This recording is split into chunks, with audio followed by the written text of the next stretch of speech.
औज़ुबिल्लाहि मिनश्शैतानिर्रजीम बिस्मिल्लाहिर्रहमानिर्रहीम। Hey guys, अस्सलाम वालेकुम। मैं सैयदा उज़्मा अपने तमाम व्यूवर्स को अपने चैनल स्पिरिचुअल हीलिंग में वेलकम करती हूँ। गाइस, आज की मेरी वीडियो डिमोनिक पोजेशन और स्पिरिचुअल मैट्रिक्स का तसलसल ही है। और आज की मेरी वीडियो डिमोनिक पोजेशन पार्ट 8 है, जिसमें मैं आपको बताने जा रही हूँ कि डार्क फोर्सेस या इवल फोर्सेस या डेविल एनर्जीज़ या डिमंस की हमारी बॉडीज़ में मौजूदगी किस तरह हमारे पेट या स्टमक से रिलेटेड बीमारियों का बाइस बन रही है। और ये सब कुछ मैं कुरान से साबित करूँगी कि कुरान या स्पिरिचुअलिटी हमारे पेट या स्टमक से रिलेटेड डिज़ीज़ के बारे में क्या कहता है। सो गाइज़, आज की अपनी वीडियो में स्टमक या पेट से रिलेटेड जिस बीमारी का मैं ज़िक्र करने जा रही हूँ वो है मैदे का अल्सर या स्टमक अल्सर। मैदे का अल्सर या स्टमक अल्सर क्या होता है? जब हमारे जिस्म के किसी भी ऑर्गन में ज़ख़म या छाला बन जाए तो उसको अल्सर कहते हैं। मैदे में ज़ख़म होने की सूरत में इसे मैदे का अल्सर का नाम दिया जाता है, जो अक्सर मैदे की पिछली दीवार पर होता है, मगर ये अगली दीवार पर भी ये ज़ख़म बन सकता है। और ये ज़ख़म जितना पुराना होता जाता है उतना ज़्यादा बढ़ता चला जाता है। और अगर अल्सर को सही वक्त पर ट्रीट ना किया जाए तो मैदे या आंत में सुराख भी हो सकता है, जो कैंसर में तब्दील हो सकता है। और अगर अल्सर फट जाए तो खून की उल्टियाँ और काले पखाने भी आ सकते हैं। मरीज़ को स्टूल के साथ ब्लीडिंग भी हो सकती है। तो गाइस, ये तो थी अल्सर की डेफिनेशन कि अल्सर क्या होता है, मैदे का अल्सर क्या होता है। अब मैं बात करूँगी मैदे के अल्सर की। अगर हम टाइप्स की बात करें तो हम देखेंगे कि मैदे के अल्सर की टाइप्स कितनी होती हैं। मैदे की अल्सर की एक टाइप तो होती है पेप्टिक अल्सर। पेप्टिक अल्सर क्या होता है कि जब स्टमक और डोडीनम जो first part of small intestine है, डोडीनम कहते हैं उसे, first part of small intestine को। तो जब हमारे स्टमक या डोडीनम की म्यूकस मेम्ब्रेन के अंदर बनने वाले ज़ख़म या उसके अंदर पैदा होने वाली ख़राबी को पेप्टिक अल्सर कहा जाता है। जहाँ पर हाइड्रोक्लोरिक एसिड या पेप्सिन जो एक एंजाइम है वो पैदा होता है और वहाँ बनने वाले ज़ख़म को या छालों को पेप्टिक अल्सर कहते हैं। पेप्टिक अल्सर बेसिकली दो हिस्सों पर मुश्तमिल होता है। नंबर 1, पेप्टिक अल्सर की पहला जो पार्ट है वो है गैस्ट्रिक अल्सर, और दूसरा इसकी टाइप है डोडिनल अल्सर। तो गैस्ट्रिक अल्सर जो होता है वो स्टमक में बनने वाले अल्सर को गैस्ट्रिक अल्सर कहा जाता है। जबकि जब अल्सर डोडिनम में हो, जो first part of small intestine होता है डोडिनम, जब अल्सर वहाँ हो तो इसे डोडिनल अल्सर कहा जाता है। गैस्ट्रिक अल्सर ज़्यादातर देखने में आया है कि ये कमज़ोर, वीक, दुबले पतले लोगों को मुतासिर करता है, जबकि डोडिनल अल्सर से मोटे लोग ज़्यादा अफेक्ट होते हैं। पेप्टिक ड्राइव है पेप्सिन से, और पेप्सिन एक डाइजेस्टिव मटेरियल है। ये एक एंजाइम है। पेप्सिन एक एंजाइम है जो हेल्प करता है खाने को हज़म करने में। अगर किसी को खाना खाते ही स्टमक में पेन होता है तो गोया उसको गैस्ट्रिक अल्सर है। और अगर पेन जो है वो खाना खाने के 2-3 घंटे के बाद हो तो मीन्स कि उस शख्स को डोडिनल अल्सर है उस शख्स को। इसलिए हम कह सकते हैं कि मैदे के अमराज, खुसूसन वो अमराज जो तेज़ाबियत और उससे मुताल्लिक़ा मैदे में सोजिश पैदा करते हैं, इन सब को इकट्ठा करके अगर कहा जाए तो उसको नाम दिया जाता है एसिड पेप्टिक डिज़ीज़, या फिर उसे कहा जाता है पेप्टिक अल्सर डिज़ीज़, या फिर उसे कहा जाता है डाइजेस्टिव ट्रैक के अल्सर को पेप्टिक अल्सर भी कहा जाता है। डाइजेस्टिव ट्रैक जो होता है हमारा, उसके अल्सर को पेप्टिक अल्सर भी कहा जाता है। पेप्टिक अल्सर की मज़ीद 2 टाइप्स होती हैं। पहली होती है अक्यूट पेप्टिक अल्सर। ये अक्यूट पेप्टिक अल्सर जो होता है थोड़े टाइम के लिए हो सकता है किसी शख्स को। फिर दूसरी इसकी टाइप होती है क्रोनिक पेप्टिक अल्सर। ये अल्सर जो होता है, ये टाइप जो होती है अल्सर की, ये तवील या लंबे अरसे तक हो सकती है, किसी इंसान को तवील या लंबे अरसे तक परेशान कर सकती है। अब पेप्टिक अल्सर की जो पहली टाइप है वो है गैस्ट्रिक अल्सर। अब ये गैस्ट्रिक अल्सर क्या होता है? गैस्ट्रिक अल्सर पेप्टिक अल्सर का ही हिस्सा है और मैदे या स्टमक में बनने वाले ज़ख़म या छालों या किसी किस्म की सोजिश को गैस्ट्रिक अल्सर कहते हैं। अब ये कि ये बनता क्यों है, होता क्यों है ये गैस्ट्रिक अल्सर हमारे मैदे में, हमारे स्टमक में? तो हमारे मैदे या हमारे डाइजेस्टिव सिस्टम का काम होता है कि जो खाना हम कंज्यूम करते हैं उसको मैदे में बनने वाले हाइड्रोक्लोरिक एसिड और एंजाइम के ज़रिए से खाने की तोड़ फोड़ करना, उसे ब्रेक डाउन करना। तो ये उसका काम होता है हाइड्रोक्लोरिक एसिड का। मगर अपनी खुसूसियत के लिहाज से ये एसिड बहुत ज़्यादा स्ट्रॉन्ग होता है। हाइड्रोक्लोरिक एसिड जो हमारे मैदे में बनता है ये अपनी खुसूसियत की वजह से बहुत ज़्यादा स्ट्रॉन्ग होता है। लेकिन अल्लाह ताला ने हमारे मैदे की मैदे की हिफाजत के लिए, इस एसिड से मैदे की हिफाजत की खातिर अल्लाह ताला ने मैदे के चारों तरफ एक हिफाजती लेयर बना रखी है हमारे, जिसे कहते हैं म्यूकस लाइनिंग या म्यूकस लेयर। और ये म्यूकस लेयर हमारे मैदे की दीवारों को प्रोटेक्ट करती है हमारे मैदे में बनने वाले इस ख़तरनाक एसिड से, जिसे हाइड्रोक्लोरिक कहते हैं। लेकिन जब किसी भी वजह से अगर मैदे की वही प्रोटेक्टिव लेयर, जिसे म्यूकस लेयर कहते हैं, वो डैमेज होना शुरू हो जाए, कहीं से थिन हो जाए या कहीं से ब्रेक हो जाए या उसमें इन्फ्लेमेशन होना शुरू हो जाए, तो जो मैदे में बनने वाला हाइड्रोक्लोरिक एसिड है वो मैदे की दीवारों तक पहुंच जाता है और मैदे की लाइनिंग को डैमेज करता है और वहाँ इन्फ्लेमेशन पैदा करता है, जिससे अल्सर बनता है। और फिर वो अल्सर जो है वो ग्रेजुअली कैंसर में तब्दील हो जाता है। और अगर उसका सही तरीके से या सही वक्त पर इलाज ना किया जाए, उसको ट्रीट ना किया जाए, तो इट मीन्स के स्टमक की जो म्यूकस लेयर के डैमेज होने से डैमेज होना शुरू हो जाती है अगर उसको सही से ट्रीट ना किया जाए।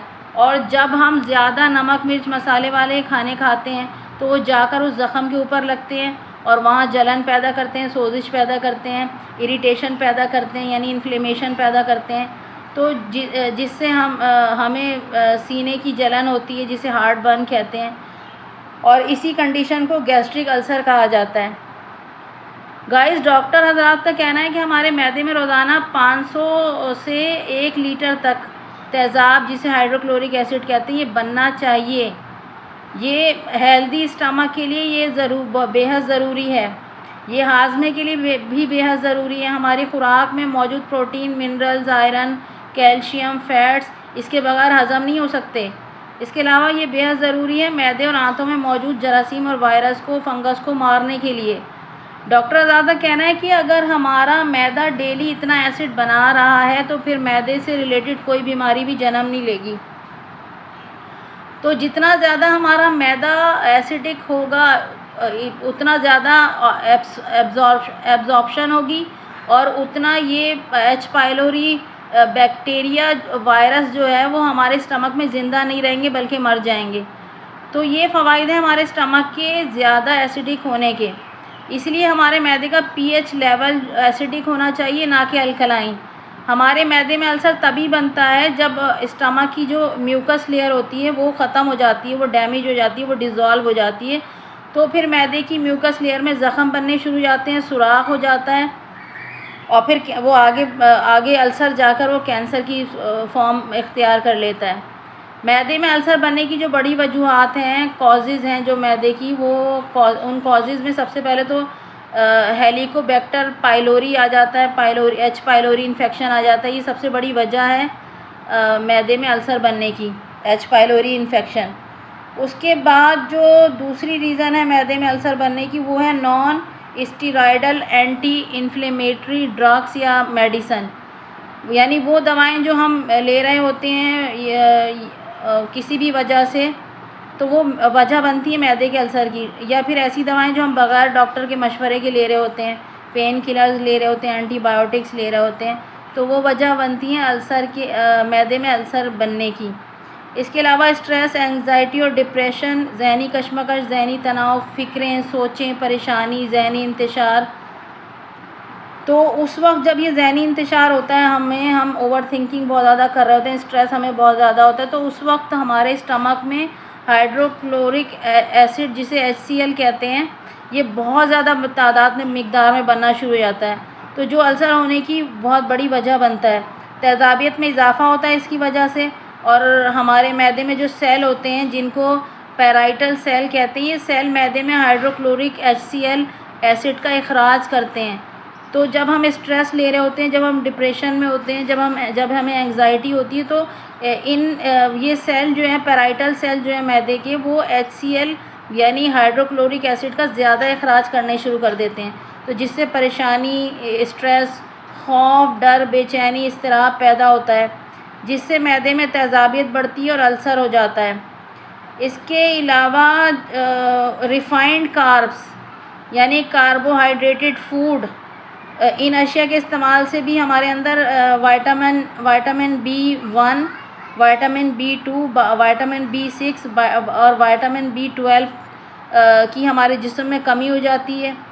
यानी मैदे से बनी हुई, आटे से बनी हुई अशिया, जैसा कि केक है, पेस्ट्री है, बिस्किट हैं, तमाम बेकरी आइटम्स हैं, फ़ाइन आटा है, रिफ़ाइन आटा है, जंक फूड हैं, fizzy drinks, soft drink, modern ग़िज़ाएँ जो हैं, इसके अलावा चटपटे खाने, मुरगन ग़िज़ाएँ, तली हुई ग़िज़ाएँ, ये तमाम तरह की जो अशिया हैं, ये हमारी बॉडी में इन विटामिन्स की, जो मैंने अभी ऊपर बताया आपको, इनकी कमी का बाइस बनती हैं चीज़ें। और इन अशिया के ज़्यादा इस्तेमाल से स्टमक की जो म्यूकस लेयर है वो ख़राब होनी शुरू हो जाती है, जो पहले अल्सर और फिर कैंसर का बाइस बनती है। इसके अलावा जब हम इन सारी अशिया का इस्तेमाल कर रहे होते हैं, तो इनके इस्तेमाल से जिस्म में कैल्शियम की मिक़दार बढ़ जाती है। यानी जहाँ इन अशिया के इस्तेमाल से, कार्ब्स के इस्तेमाल से विटामिन्स की कमी होती है, डेफिशिएंसी होती है, तो वहाँ पर कैल्शियम की मिक़दार जो है वो बॉडी में बढ़ जाती है, तो जो मैदे के अल्सर का बाइस बनती है। कैल्शियम की मिक़दार बढ़ने से हमारे कॉज बढ़ जाती है, वो कॉज बनती है हमारे मैदे में अल्सर बनने की। इसके अलावा कॉफ़ी है, टी है, चाय, स्मोकिंग है, अल्कोहल है, इन अशिया का ज़्यादा इस्तेमाल भी मैदे की तेज़ाबियत को बढ़ाता है। तेज़ पत्ती वाली चाय जो लोग पीते हैं, तो तेज़ पत्ती वाली चाय में कैफ़ीन होती है और थियोफाइलिन होती है और ये तेज़ाबियत को बढ़ाने का सबब बनती है। सिगरेट पीने के बाद हमारे मैदे में एक हार्मोन रिलीज़ होता है और वो हार्मोन होता है गैस्ट्रीन। ये हार्मोन तेज़ाबियत को मज़ीद बढ़ाता है। जिन लोगों के एंसेस्टर्स में ये बीमारियां पाई जाती हैं, उनके बच्चों में भी DNA के थ्रू ये बीमारियां पहुंच जाती हैं। इसके अलावा मैदे की तेज़ाबियत बाइल और हज़म करने वाले एंजाइम रिलीज़ करने के लिए बहुत ज़रूरी होती है। बाइल फैट, चर्बी हज़म करने के लिए बहुत ज़रूरी है। जब मैदे की तेज़ाबियत वाला खाना आंतों में शुरू में जाता है और बाइल रिलीज़ होता है, बाइल के बाद एक एंजाइम रिलीज़ होते हैं जो कि हाजमे के लिए बहुत ज़रूरी हैं, और अगर मैदे का ये एसिड ना हो तो फिर गैस बनेगी, अफारा होगा, ब्लोटिंग होगी, हज़म नहीं होगा, इंडाइजेशन होगी, डकारें आएंगी, बर्पिंग होगी, पेचिस लग जाएंगे, लूज़ मोशन हो जाएंगे, या फिर कॉन्स्टिपेशन हो जाएगी, कब्ज़ हो जाएगी। इन सारी वजूहात की वजह ये है कि मैदे में तेज़ाब कम बन रहा है। तेज़ाबियत कम बनने की वजह से ये मसले होते हैं। हाजमे के लिए तेज़ाबियत बहुत ज़रूरी है मैदे में। जब मैदे में एसिड कम हो जाता है तो फिर गैस, बदहज़मी, जलन और सीने में जलन जैसे मसाइल पैदा होते हैं।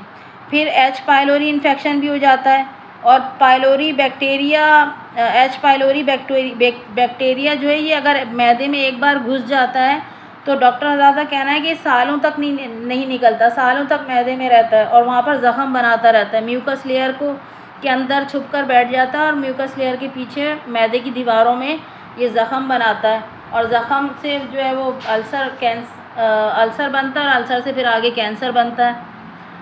इसके अलावा अगर सिर्फ अल्सर होगा तो खाने के बाद आराम होगा। अगर आपको सिर्फ अल्सर है तो खाने के बाद आपको आराम होगा, लेकिन अगर तेज़ाबियत कम हो गई, एसिड लो होगा मैदे के अंदर, और बैक्टीरिया पाइलोरी इन्फेक्शन भी होगा, तो खाने के बाद तकलीफ़ बढ़ जाएगी। फिर अफारा होगा, ब्लोटिंग होगी, इंडाइजेशन होगी, बर्पिंग होगी, गैस हो जाएगी, जलन होगी, सीने में जलन होगी। जब मैदे में एसिड कम बन रहा होता है तो फिर जो हमारा LES है, जो लोअर ईसोफेजियल स्फिंक्टर है, वो जो है वो बंद नहीं हो पाता, तो फिर GERD हो जाता है ऐसे लोगों को। GERD यानी गैस्ट्रो ईसोफेजियल रिफ्लक्स डिजीज़ हो जाती है ऐसे लोगों को। तो इसके अलावा आजकल की जो मेडिकल साइंस की रिसर्च है, वो रिसर्च बताती है गाइस के साउथ एशिया के ज़्यादातर लोगों में स्टमक अल्सर होता है। अब तक अब ये एक कॉमन सी बात है, क्योंकि साउथ एशिया के जो लोग हैं वो अपनी डेली डाइट में भरपूर अंदाज में नमक, मिर्च, मसालों का, चटपटी, मुरगन और तली हुई ग़िज़ाओं का इस्तेमाल बहुत ज़्यादा करते हैं, जो कि बड़ी हद तक मैदे के अल्सर का बाइस बन रहा है। इसे एक मिसाल से समझेंगे। फ़र्ज़ कीजिए कि अगर आप अपनी हेल्दी स्किन के ऊपर नमक मिर्चें मलें तो आपको हल्का फुल्का मिर्चों का जलन का एहसास होगा और स्किन रेड हो जाएगी उस जगह से, लेकिन कुछ देर बाद आपकी स्किन फिर से नॉर्मल हो जाएगी। लेकिन अगर आपकी स्किन पर पहले से ज़ख़म मौजूद है और आप उस ज़ख़म पर नमक मिर्चें मलना शुरू कर दें तो वो ज़ख़म और ज़्यादा डैमेज हो जाएगा, और ज़्यादा डेंजरस हो जाएगा, और ज़्यादा आपको तकलीफ़ देगा, आपको पेन देगा। अब हमारे यहाँ जो साउथ एशिया के जो लोग हैं, मेजॉरिटी ऑफ पीपल के साथ ऐसा ही है, क्योंकि उनके मैदे में पहले से ही अल्सर मौजूद है, ज़ख़म मौजूद है, लेकिन वो अपनी डाइट में नमक, मिर्च, मसालों का, ऑयली और फ्राइड चीज़ों का इस्तेमाल कम ही नहीं करते, जो उनके मैदे के अल्सर को बढ़ाने की वजह बनता है। खाने में ज़्यादा नमक, मिर्च, मसालों का इस्तेमाल करके हम मैदे के ज़ख़म पर नमक पाशी कर रहे हैं, जिसकी वजह से वो ज़ख़म कभी भरेगा नहीं, बल्कि वो हमेशा हरा रहेगा और आपको पेन देता रहेगा। मेडिकल साइंस का कहना है कि हमारी जो गट है, गट कहते हैं स्टमक को, हमारी जो गट है, हमारा जो स्टमक है, हमारा जो डाइजेस्टिव सिस्टम है, इसमें दो तरह के बैक्टीरियाज़ होते हैं। एक तो हेल्दी बैक्टीरियाज़ होते हैं और दूसरे अनहेल्दी बैक्टीरियाज़ होते हैं। अगर हमारी गट से हेल्दी बैक्टीरियाज़ को ख़त्म हो जाए तो फिर गैस, बदहज़मी, अल्सर बनने का मसला शुरू हो जाता है।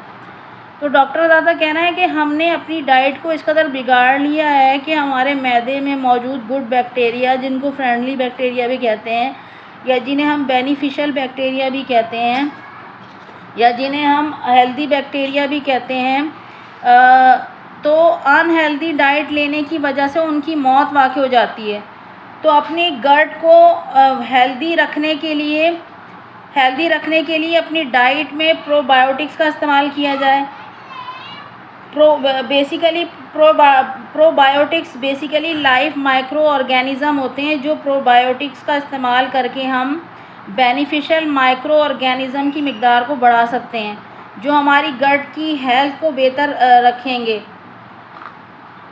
सो गाइज़, ये तो थी स्टमक अल्सर क्या होता है और उसकी क्या कॉजेज़ होती हैं according to the medical science. अब गाइज़ मगर जो मेरी रिसर्च है,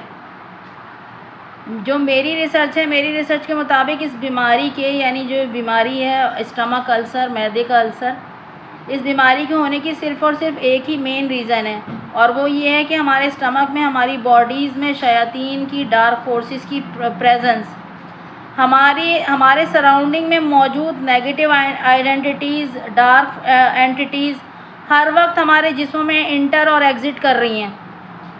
इधर हमने कोई गुनाह किया, इधर हमने कोई बुराई की, या हमारे इमोशंस नेगेटिव हुए, और उधर इन डिमंस को मौका मिला, इन डार्क फोर्सेस को मौका मिला, इन शैतान को मौका मिला कि हमारी बॉडीज़ में इंटर करें। और जब ये एक बार ये डिमंस हमारी बॉडी में इंटर कर जाती हैं तो फिर हमारी खून की शरियानों में, हमारे ब्लड के साथ पूरी बॉडी में सर्कुलेट करती हैं, और फिर हम इंसानों के साथ एक पैरासिटिक इंटरपर्सनल रिलेशनशिप बना लेती हैं हमेशा के लिए। और फिर ये डिमंस एक इनविजिबल पैरासाइट की तरह ऐसे शख्स को अंदर ही अंदर खाना शुरू कर देती हैं, उस इंसान की बॉडी के मसल्स के सेल खाना शुरू कर देती हैं, उसका बोन मैरो पी जाती हैं, उसका फिज़िकल ब्लड हो या इथरिक ब्लड हो वो पी जाती हैं ये डिमंस। उसका फिज़िकल स्पर्म, फिज़िकल ओव्यूम या फिर इथरिक स्पर्म, इथरिक ओव्यूम चुरा लेती हैं। उसकी सेक्सुअल एनर्जी सक कर लेती हैं ये डार्क फोर्सेस। उसका रेप करती हैं, उसका जितना भी लाइफ फोर्स है वो सब सक कर लेती हैं। और उस शख्स को उस शख्स के जिस भी बॉडी पार्ट में ये जाकर बैठ जाती हैं वहाँ के सेल को खा जाती हैं, वहाँ का ब्लड सक कर जाती हैं, जिसकी वजह से उस पार्ट में पस यानी पीप बनना शुरू हो जाती है या फिर इन्फ्लेमेशन होना शुरू हो जाती है उस पार्ट में। फिर उस शख्स की बॉडी का वो पार्ट अंदर से गलने, सड़ने, ख़राब होने, टूटने, फूटने और फटने लग जाता है। सो गाइस, जब ये डिमंस आपके जिस्म के साथ पैरासिटिक इंटरपर्सनल रिलेशनशिप बना लेते हैं तो, और जब ये आपके मुंह के ज़रिए से दाखिल होकर आपके स्टमक में बैठ जाती हैं तो आपके स्टमक से रिलेटेड प्रॉब्लम शुरू हो जाती हैं। अब एक तो ये कि ये जिन्नात और शयातीन वो अल्लाह ताला की मखलूक हैं जिन्हें अल्लाह ताला ने आग से पैदा किया है, आग से तख्लीक किया है। फिर ये गंदगी और गलाज़त खाती हैं, गंदगी और गलाज़त पर रहती हैं। दूसरी वो डिस्कारनेट या वो डेड ह्यूमन सोल्स जो गुनाह भरी ज़िंदगी गुजारती हैं और उसी हालत में मर जाती हैं, तो वो मरने के बाद उनकी सोल ऊपर नहीं जाती, बल्कि उनकी सोल यानी आसमानों में, बहिश्त में नहीं जाती उनकी सोल, बल्कि उनकी सोल इसी अर्थ प्लैनेट के साथ अटैच रहती हैं। तो ऐसे लोगों की मरने के बाद सोल इसी ज़मीन की गंदी और गलीज़ जगहों पर रहती हैं और यही गंदगी और गलाज़त उनकी खुराक होती है, क्योंकि ऐसे लोग मरने से पहले लो वाइब्रेशन में थे और मरने के बाद भी लो वाइब्रेशनल जगहों पर रहते हैं। ऐसे लोगों की सोल, जो डेड ह्यूमन सोल्स होती हैं, जो डिस्कार्नेट सोल्स होती हैं, वो जब ज़िंदगी में थे, वो ज़िंदा थे, तो उस वक्त भी वो लो वाइब्रेशन में रहते थे।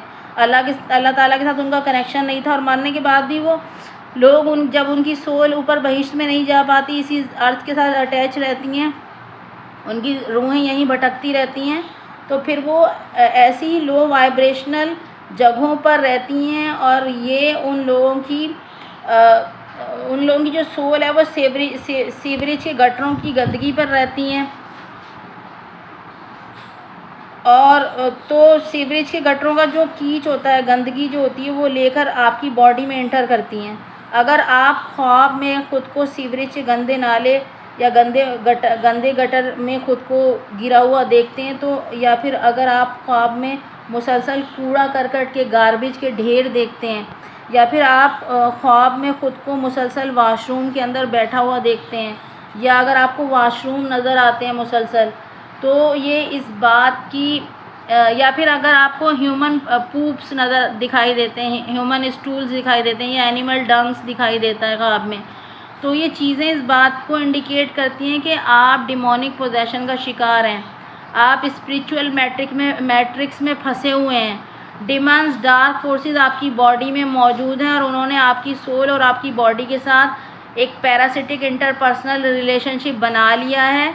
और ये रिलेशनशिप ना सिर्फ आपके साथ बनाया है, बल्कि आपकी नस्लों में पैदा होने वाली तमाम जनरेशन्स से इन डार्क फोर्सेस ने अटैचमेंट बना ली है, जो कि आपके डीएनए के ज़रिए से एक नस्ल से दूसरी नस्ल, दूसरी नस्ल से तीसरी नस्ल और तीसरी नस्ल से चौथी नस्ल और इसी तरह ऑनवर्ड्स जनरेशन टू जनरेशन चलती रहती हैं। ये डिमंस एक नस्ल से दूसरी नस्ल में जंप करती हैं। अगर एक नस्ल की डेथ हो गई तो दूसरी नस्ल में जंप कर जाएंगी उसके डीएनए के ज़रिए। अब आपके स्टमक में एक तो इन शयातीन की मौजूदगी की आग जल रही है, दूसरी बात ये कि ये डिमंस जो जिस गंदगी पर रहती हैं, वो गंदगी लेकर, वो गलाज़त लेकर आपकी बॉडी में दाखिल होती हैं। तीसरी बात ये कि आपकी बॉडी या ये कि वीडियो चूँकि स्टमक से रिलेटेड बीमारियों पर है, तो मैं सिर्फ अभी स्टमक के बारे में बात करूँगी। तो जब ये डार्क एंटिटीज़ हमारे स्टमक में मौजूद होती हैं, तो वहाँ के सेल को खाना शुरू कर देती हैं और ब्लड को पीना शुरू कर देती हैं, ब्लड को सक करना शुरू कर देती हैं, और स्टमक की म्यूकस लाइनिंग के सेल में मेटाप्लीजिया या डिस्प्लीजिया की कंडीशन शुरू हो जाती है। म्यूकस लेयर का जो स्ट्रक्चर होता है वो बिगड़ना शुरू हो जाता है और म्यूकस लेयर डैमेज और डिज़ोल्व होने लगती है। फिर कुछ तो ये डिमंस और कुछ मैदे का एसिड ये मिलकर स्टमक की दीवारों को डैमेज करना शुरू कर देते हैं। तो स्टमक में इन्फ्लेमेशन हो जाती है, यानी स्वेलिंग, इरिटेशन, वर्म, सूजन, सोजिश, जलन होनी शुरू हो जाती है, छाले और ज़ख़म बनने शुरू हो जाते हैं स्टमक के अंदर। फिर ज़ख्मों में पस यानी पीप बनना शुरू हो जाती है और ज़ख्मों से खून रिसना शुरू हो जाता है। फिर उस शख्स को खून की उल्टियाँ और स्टूल में खून आने लगता है और वो उस शख्स को और ऐसे शख्स को हीमोग्लोबिन का मसला शुरू हो जाता है और वो आहिस्ता आहिस्ता एनीमिक हो जाता है, यानी उसको ऐसे शख्स को जो है वो खून की कमी हो जाती है। अब ये बात कि कुरान मैदे के अल्सर या स्टमक अल्सर या हमारे स्टमक से जुड़ी दूसरी बीमारियों के बारे में क्या कहता है, तो चलिए देखते हैं। सूरह हज पारा नंबर 17 वर्स नंबर 19 से 22 में अल्लाह ताला इरशाद फरमाता है, इसका मैं तर्जुमा आपके साथ शेयर कर रही हूँ। गर्ज जो लोग काफिर हो बैठे उनके लिए तो आग के कपड़े कता किए गए हैं, वो उन्हें पहनाए जाएंगे और उनके सरों पर खौलता हुआ पानी उंडेला जाएगा, जिसकी गर्मी से जो कुछ उनके पेट में है, आंतें और खालें सब गल जाएंगी। और उनके मारने के लिए लोहे के गुर्ज होंगे कि जब सदमे के मारे चाहेंगे कि दोज़ख से निकल भागें तो गुर्ज मार के फिर उसी के अंदर धकेल दिए जाएंगे और उनसे कहा जाएगा कि जलाने वाले अज़ाब के मज़े चखो। इसी चीज़ की तरफ इशारा करते हुए अल्लाह ताला सूरह अंबिया पारा नंबर 17 वर्स नंबर 94 से 100 में इरशाद फरमा रहा है, उस दिन कहा जाएगा कि ए कुफ़ार, तुम और जिस चीज़ की तुम खुदा के सिवा परस्तिश करते थे यकीनन जहन्नुम का ईंधन होंगे और तुम सबको इसी में उतरना पड़ेगा। गाइस, इस आयत में जहन्नुम से मुराद एक तो शैतानों की दुनिया है जो 0D 1D और 2D, मैंने आपको पिछली वीडियो में बताया था कि 0D 1D 2D ये शैतानों की यूनिवर्स हैं, ये शैतानों की दुनिया है। और हमारा जो ये अर्थ प्लैनेट है ये 3D है, ये इंसानों की दुनिया है। तो इस आयत में जहन्नुम से मुराद एक तो शैतानों की दुनियाएं हैं जहाँ वो हम इंसानों की सोल को खींच कर ले जाते हैं और बड़े बड़े लोहे के पिंजरों में हमें हमारी सोल को बंद कर देते हैं और सोल के हाथों में हथकड़ियाँ और पैरों में बेड़ियाँ और गले में तोक डाल देते हैं और वहाँ दूसरे शैतान मिलकर उन लोगों की सोल का, उस शख्स का रेप करते हैं। इस आयत में जहन्नुम का दूसरा मतलब इंसान का अपना वजूद है, इंसान की अपनी बॉडी है, अपना जिस्म है कि जिस जिस्म में शयातीन और डिमंस घुसे बैठे हैं और इस इंसान के माइंड और बॉडी का पूरा कंट्रोल उन शैतानों और उन डिमंस के हाथ में है और वो जैसे चाहते हैं चलाते हैं और जिधर चाहते हैं उधर हाँकते हैं ऐसे लोगों को। अब गाइस, इस आयत में गरम कपड़े कहा गया कि गरम कपड़े जहन्नुमियों को पहनाए जाएंगे। इससे मुराद यही है कि एक तो डिमंस और डार्क फोर्सेस की प्रेजेंस की आग आपके स्टमक में जल रही है। दूसरी बात यह कि जब हम इंसान कोई गुनाह करते हैं तो एक पनिशमेंट अल्लाह ताला की तरफ से भी आती है और वो क्या सज़ा आती है, इसको देखते हैं। सूरह रहमान पारा नंबर 27 और वर्स नंबर 34 में अल्लाह ताला इरशाद फरमा रहा है, गुनाहगार जिनों और आदमियों, जहन्नुम में तुम दोनों पर आग का सब्ज़ शोला और सियाह धुआं छोड़ दिया जाएगा तो तुम दोनों किसी तरह रोक नहीं सकोगे। गाइस, यानी एक आग तो हमारे अंदर जल रही है और दूसरी आग हमारे ऊपर आसमानों से आती है, हमारे किसी गुनाह की वजह से, हमारी किसी नाफरमानी की वजह से ऊपर आसमान से आती है एक आग और वो आग हम पर गोला बारूद और मिसाइलों की सूरत में बरसाई जाती है जब हम खुदा की नाफरमानी करते हैं। और ये सब हमारी इसी ज़िंदगी में हमारे साथ हर वक्त हो रहा है ये काम। आप ये ना समझें कि ये बाद मरने के होगा या क़यामत आने के वक्त होगा जब ये दुनिया की या कायनात की बिसात लपेट दी जाएगी। नहीं, ये काम हमारे साथ, हम इंसानों के साथ हर वक्त हो रहा है। और ये अंदर और बाहर की आग हमारे सरों पर ऐसे बरस रही है जैसे खौलता हुआ पानी हमारे सरों पर डाला जा रहा है, जिसकी शिद्दत से हमारे पेट में जो आंतें हैं और हमारी जो खालें वो सब गल जाती हैं। इसके अलावा अल्लाह ताला सूरह मरियम पारा नंबर 16 वर्स नंबर 77 में इरशाद फरमा रहा है, इसी चीज़ की तरफ इशारा करते हुए, जिसका तर्जुमा है कि जिस दिन परहेज़गारों को खुदाए रहमान के अपने सामने मेहमानों की तरह जमा करेंगे और गुनाहगारों को जहन्नुम की तरफ प्यासे जानवरों की तरह हनकाएंगे। फिर सूरह सौद पारा नंबर 23 और वर्स नंबर 55 में अल्लाह ताला इरशाद फरमा रहा है, और सरकशों का तो यकीनी बुरा ठिकाना है जहन्नुम, जिसमें उनको जाना पड़ेगा। तो वो क्या बुरा ठिकाना है? खौलता हुआ पानी और पीप और उसी तरह की अनवाओ अक़साम की दूसरी चीज़ें हैं। तो ये लोग उन्हें पड़े चखा करेंगे। फिर सूरह इब्राहिम पारा नंबर 13 वर्स नंबर 15, 16, 17 में अल्लाह ताला इरशाद फरमा रहा है, ये तो उनकी सज़ा थी और उसके पीछे ही पीछे जहन्नुम है, और उसमें एक पीप लहू भरा हुआ पानी पीने को दिया जाएगा, और उसमें इन्हें पीप लहू भरा हुआ पानी पीने को दिया जाएगा। ज़बरदस्ती उसे घूंट घूंट करके पीना पड़ेगा और उसे हलक से बआसानी ना उतार सकेंगे। और वो मुसीबत है कि उसे हर तरफ से मौत ही मौत आती हुई दिखाई देती है, हालांकि वो मारे ना मर सकेगा, और फिर उसके ही पीछे पीछे अज़ाब सख्त होगा। गाइस, इन तमाम आयात कुरानी में पीप, लहू भरा पानी और खौलता हुआ पानी पीने से मुराद यही है कि जब शयातीन और डिमंस आपकी बॉडी के सेल खाते हैं और ब्लड पी जाते हैं, तो आपकी बॉडी में ज़ख़म बनना शुरू हो जाते हैं, जिसमें पीप बनना शुरू हो जाती है और उन ज़ख़मों से खून रिसना शुरू हो जाता है। इसी तरह जब आपकी पूरी बॉडी वीक हो जाती है तो दांतों और मसूड़ों से भी खून और पीप रिसना शुरू हो जाती है, जो आपके थूक और आपके सलाइवा के साथ मिक्स होकर आपके स्टमक में जा रही होती है।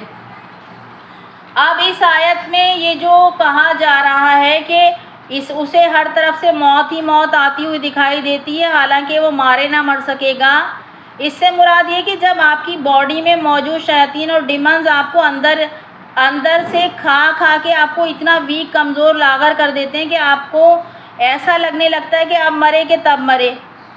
और इस सूरह में आगे ये जो कहा जा रहा है कि हालांकि वो मारे ना मर सकेगा, इससे मुराद ये है कि आपके अंदर से हर रोज़ एक आवाज़ तो आती होगी कि यार ऐसी ज़िंदगी से बेहतर है कि मुझे मौत आ जाए, मगर इससे मुराद ये है कि आपके चाहने से मौत नहीं आएगी। अच्छा, आपके चाहने से मौत आने वाली नहीं है। और फिर जो इस आयत के आखिर में लिखा है कि और फिर उसके ही पीछे पीछे अज़ाब सख्त होगा, इससे मुराद ये कि अगर आप अपने गुनाहों से बुराइयों से बाज ना आए, आपने तौबा ना की, आपने अपना कनेक्शन अल्लाह ताला के साथ ना जोड़ा, आपने अपने चक्रास को 114 चक्रास जो आपकी बॉडी में मौजूद है उनको एक्टिवेट नहीं किया, आपने अपनी सोल बॉडीज़ को, अपनी स्पिरिट बॉडीज़ को जो 12 हैं उनको एक्टिवेट नहीं किया, तो फिर दुनिया में तो आप सज़ा काट ही रहे हैं। जहन्नुम की तो बाद मरने के जो सज़ा मिलेगी वो इससे भी ज़्यादा ख़तरनाक होगी। और वो सज़ा क्या होगी इस टॉपिक पर मैं फिर कभी डिटेल में आपके लिए वीडियो बनाऊंगी। अब हम देखते हैं सूरह बकरा पारा नंबर 2, सूरा नंबर 2 है और वर्स नंबर 174, 175, जिसमें अल्लाह ताला इरशाद फरमा रहा है, बेशक जो लोग इन बातों को जो खुदा ने किताब में नाजिल की छुपाते हैं और उसके बदले थोड़ी सी कीमत दुनियावी नफ़ा ले लेते हैं, ये लोग बस अंगारों से अपने पेट भरते हैं और क़यामत के दिन खुदा इनसे बात तक तो करेगा नहीं और ना इन्हें गुनाहों से पाक करेगा, और इन्हीं के लिए दर्दनाक अजाब है। यही लोग वो हैं जिन्होंने हिदायत के बदले गुमराही मोल ली और बख्शिश खुदा के बदले अजाब। पस वो लोग दोज़ख की आग को क्यों कर बर्दाश्त करेंगे। फिर सूरह साफ़ात पारा नंबर 23 और वर्स नंबर 61 से 70 में अल्लाह ताला इरशाद फरमा रहा है, भला मेहमानी के वास्ते ये सामान बेहतर है या थोहर का दरख्त जो जहन्नुमियों के वास्ते होगा, जिसे हमने यकीनन जालिमों की आजमाइश के लिए बनाया है। ये वो दरख्त जो जहन्नुम की तह में उगता है, उसके फल ऐसे बदनुमा हैं गोया बहू सांप के फन, जिसे छूने से दिल डरे। फिर ये जहन्नुमी लोग यकीनन उसमें से खाएंगे, फिर उसी से अपने पेट भरेंगे, फिर उसके ऊपर से उनको खूब खौलता हुआ पानी पीप में मिला